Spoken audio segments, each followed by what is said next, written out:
Hello everyone, welcome to internet learning. तो आज हम स्टार्ट कर रहे हैं जो हमारी बीपीएससी की सीरीज चल रही है, ये उसका 13 पार्ट होगा।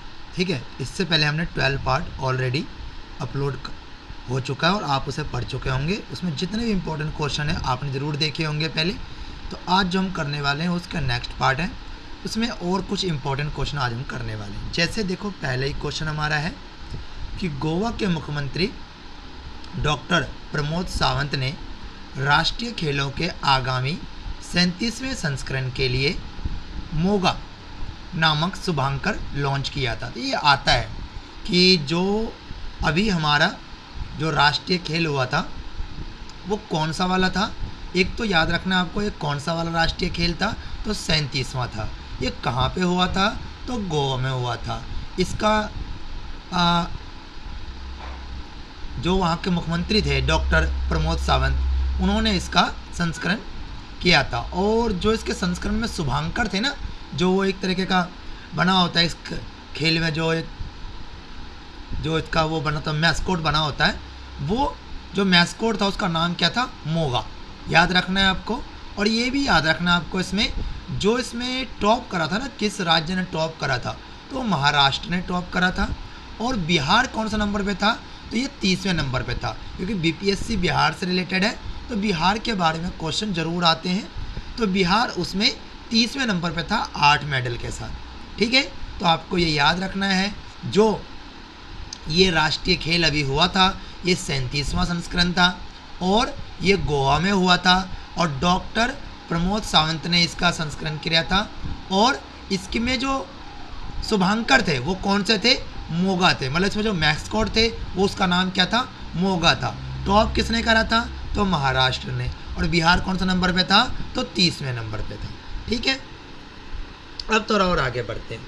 अब देखो, कभी कभी ये पूछ लेता है कि उस जहाज़ का नाम क्या था जिसमें विलियम हॉकिंस पहली बार भारत आए थे। ठीक है, तो याद रखना है, उस जहाज़ का नाम था हेक्टर। ठीक है, 1608 में आए थे ये, और जहांगीर के टाइम पे आए थे। तो उस समय जो किंग थे भारत के, वो कौन थे, जहांगीर थे।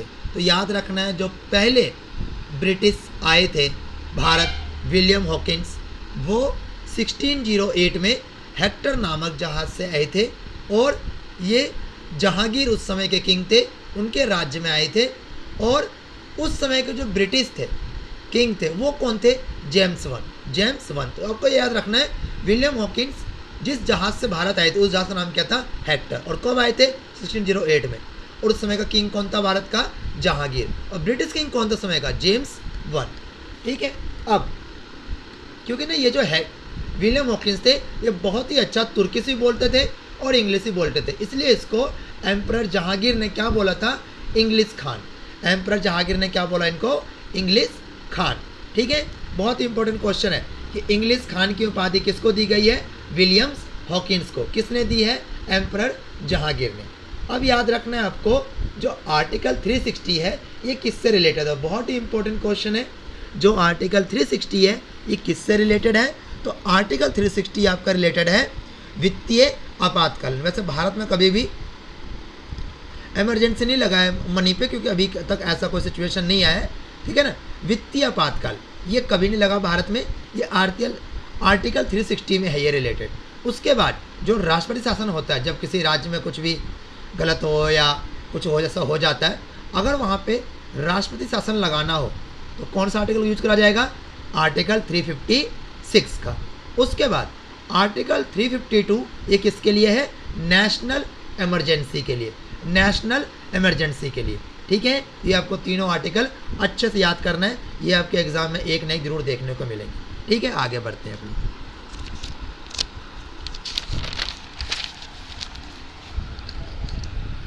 अब एक चीज़ और याद रखना है, ये काफ़ी बार ये क्वेश्चन आ चुका है कि ह्यूमन राइट कमीशन, जो ह्यूमन राइट कमीशन है ये कब फाउंडेशन रखी गई थी इसकी, तो ह्यूमन राइट कमीशन बना था 12 अक्टूबर 1993 में। ह्यूमन राइट कमीशन का बना था 12 अक्टूबर 1993 में।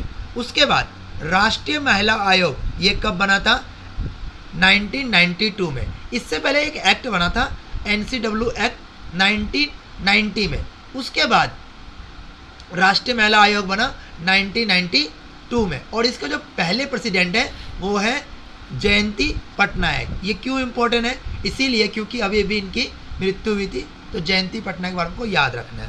उसके बाद national commission for SC schedule caste होता है ना, ये बना था आपका 1992 में। 1992 में नेशनल कमीशन फॉर SC 1992 में, और राष्ट्रीय महिला आयोग कब बना था? 1992 में। और ह्यूमन राइट कमीशन कब बना था? 1993 में। और जो नेशनल कमीशन है ना, ये कौन सा आर्टिकल तक बना था? 338 के अकॉर्डिंग, 338 के अकॉर्डिंग। और इसके जो पहले प्रेसिडेंट थे वो कौन थे? सूरज भान थे। इसके बाद शेड्यूल ट्राइब भी बना, national commission for schedule tribe 2004 में। और ये इसमें एक संशोधन करना पड़ा, पहले ये दोनों एक ही थे, SC ST एक्ट पहले एक ही था, बाद में ST एक्ट को अलग करा गया 2004 में। और 89 संविधान संशोधन के तहत इसको अलग करा गया और एक नया संविधान संशोधन जोड़ा गया, आर्टिकल 338, और नया हमारा national commission for schedule tribe बन के तैयार हुआ।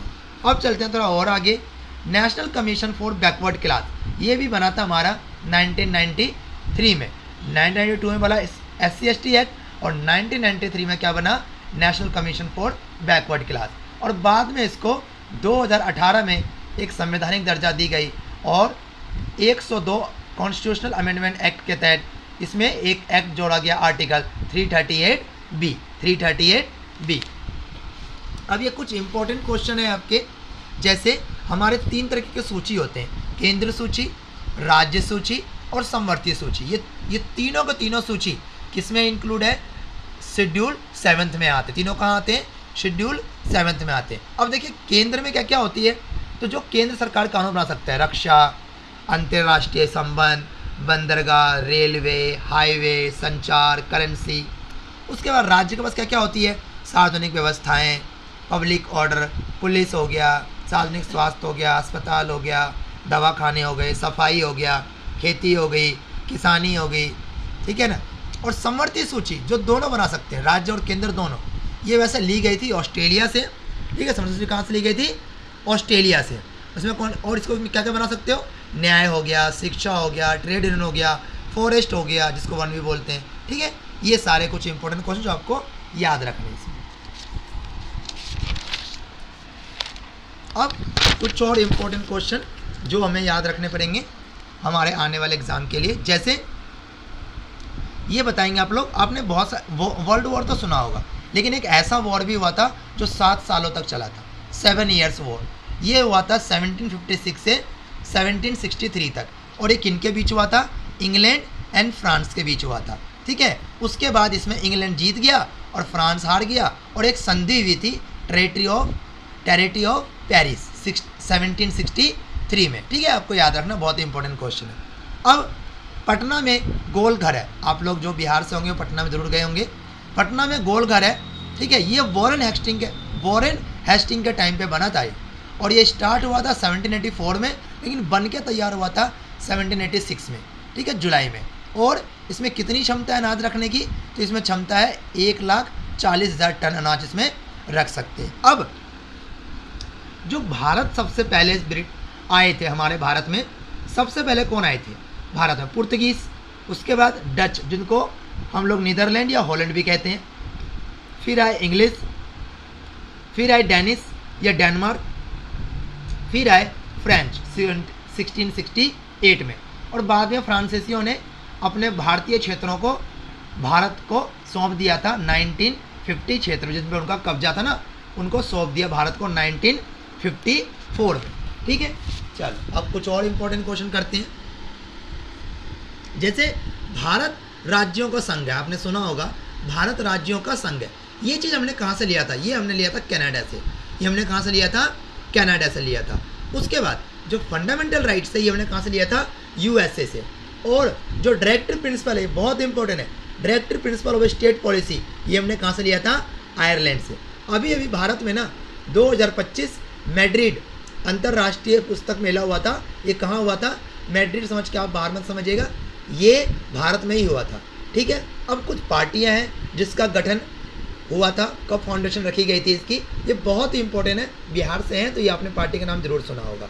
आरजेडी 1997 बहुत इंपॉर्टेंट है। जेडीयू 2003 में। एलजेपी जो लोक जनशक्ति पार्टी जिसके रामविलास पासवान अध्यक्ष थे पहले, ठीक है, 2000 में। उसके बाद ये एलजेपी टूट गई, एलजीपीआर मतलब लोक जनशक्ति पार्टी रामविलास, ये 2021 में। हम जो हिंदुस्तानी आवाम मोर्चा है, सेकुलर पार्टी है, ये 2015 में, जिसमें जीतन राम मांझी इसके अध्यक्ष हैं। सीपीआई 1925 में और सीपीआईएम मार्क्सवादी वाला 1964 में। बीएसपी हमारा 1984 में और एआईटीएमसी जो हमारी बंगाल में जिस अभी ममता बनर्जी जिसकी सरकार चल रही है 1998 में हुआ था। ठीक है, चल अब कुछ और इम्पोर्टेंट क्वेश्चन करते हैं, जैसे कांडला पोर्ट। कांडला पोर्ट का ना अभी भी नाम चेंज करा गया है, तो आपको ये याद रखना है। कांडला पोर्ट का नाम रख दिया गया है दीनदयाल पोर्ट। दीनदयाल पोर्ट ये कहाँ है? गुजरात में है। दीनदयाल पोर्ट कहाँ है? गुजरात में है, याद रखना है आपको। कांडला पोर्ट बहुत इंपॉर्टेंट क्वेश्चन है। कांडला पोर्ट का नाम चेंज कर दिया गया, उसका नया नाम क्या है? दीनदयाल पोर्ट। सोमेश्वर हिल, सोमेश्वर हिल जो है ना ये बिहार में है और ये सबसे ऊंची चोटी है बिहार की, ये वेस्ट चंपारण में। लेकिन जब ये अलग नहीं हुआ था बिहार झारखंड, अगर उसमें पूछ ले तो आपको याद रखना है पारसनाथ। अभी तो पारसनाथ झारखंड में है, लेकिन जब बिहार से झारखंड अलग नहीं हुआ था उसमें बिहार की सबसे ऊंची चोटी थी पारसनाथ। ये जो 23वें तीर्थंकर है ना, उनके नाम पे रखा गया था पारसनाथ, ऐसा कहा जाता है। ठीक है, अभी तो फिलहाल बिहार में सबसे ऊंची चोटी जो है वह सोमेश्वर हिल है, लेकिन अगर जब झारखंड अलग नहीं होता तो पारसनाथ होता। अभी पारसनाथ कहाँ है? झारखंड में। अब अगर देखोगे तो एक बहुत ही इंपॉर्टेंट क्वेश्चन है कि जब संविधान सभा के सदस्यों का चुनाव हो रहा था तो कितने % भारतीयों को उसमें वोट डालने का अधिकार था? तो 10 से 15%, 10 से 15%। ठीक है, अब एक और इम्पोर्टेंट क्वेश्चन है, बोधिसत्व पद्मिनी पेंटिंग कहाँ पे है? याद रखना आपको, बोधिसत्व पद्मिनी पेंटिंग कहाँ पे है? अजंता केव में। ये कहाँ पे है? अजंता केव में। उसका याद रखना आपको, जो कौटिल्य ने जिसने अर्थशास्त्र लिखा है, जिसको आप चाणक्य कहते हो, जिसको आप विष्णुगुप्त कहते हो, ठीक है, उनका जो अर्थशास्त्र लिखा गया है उनमें कितने अधिकरण है? याद रखना है आपको, उनमें 15 अधिकरण है और 180 प्रकरण है। 180 प्रकरण है, 15 अधिकरण और 180 प्रकरण है। ठीक है, बहुत ही इंपॉर्टेंट क्वेश्चन है। अब याद रखना है कुछ और इंपॉर्टेंट क्वेश्चन, जैसे चरक। चरक किससे रिलेटेड है? ये चिकित्सा से रिलेटेड है। ब्रह्मगुप्त किससे रिलेटेड है? गणित से रिलेटेड है। वराहमिहिर किससे रिलेटेड है? ज्योतिषी से। और विशाखा दत्त कौन है? एक नाटककार है। ठीक है, ये क्वेश्चन आ सकता है आपके एमसीक्यू में। चरक चिकित्सा से रिलेटेड है, ब्रह्मगुप्त गणित से रिलेटेड है, वराहमिहिर ज्योतिषी से रिलेटेड है, विशाखा दत्त नाटककार से रिलेटेड है। उसके बाद जो नौरोज़ त्यौहार है ना, नौरोज़ त्यौहार ये भारत में कब शुरुआत हुई थी और इसको किसने करी थी? तो बलबन ने करी थी। ठीक है, जियासुद्दीन बलबन ने करी थी। और ये त्यौहार एक फारसी त्यौहार है, उनका नया न्यू ईयर होता है फारसियों का। अब राष्ट्रपति अपने अधिकारों का जो निस्तारण होता है वो किसके सलाह से करता है? तो काउंसिल ऑफ मिनिस्टर, मंत्री परिषद के सलाह से, जिसके हेड प्रधानमंत्री होते हैं। और एक कौन सा आर्टिकल में लिखा हुआ है? आर्टिकल 74 में जो राष्ट्रपति होते हैं ना, वो डायरेक्टली अपना काम नहीं करते, वो किसी न किसी से सलाह लेते हैं। वो सलाह किससे लेते हैं? मंत्री परिषद से। ठीक है, ये किस में लिखा हुआ? आर्टिकल 74 में। उसके बाद जो काउंसिल ऑफ मिनिस्टर्स है उसमें कितने लोग हो सकते हैं? क्या बहुत सारे लोग हो सकते हैं? नहीं, काउंसिल ऑफ मिनिस्टर चाहे वो स्टेट के हो या चाहे वो सेंटर के हो, इसमें ना 15% मेंबर को ही काउंसिल ऑफ मिनिस्टर में शामिल किया जा सकता है। अगर आप देखोगे तो 542 का 15% ऑलमोस्ट 82 पर लोग होते हैं। ठीक है, और एक कौन से अमेंडमेंट में जोड़ा गया था? याद रखना है आपको, ये आर्टिकल 91 जो अमेंडमेंट हुई थी ना, उस वाले में जोड़ा गया कि काउंसिल ऑफ मिनिस्टर के सलाह से ही राष्ट्रपति कोई भी अधिकारों का निस्तारण करेंगे। ठीक है, तो आज जो हमने करा है वो बहुत ही इंपॉर्टेंट क्वेश्चन करा है। आपको वीडियो पसंद आए तो लाइक सब्सक्राइब जरूर करना और शेयर भी करना। Thank you.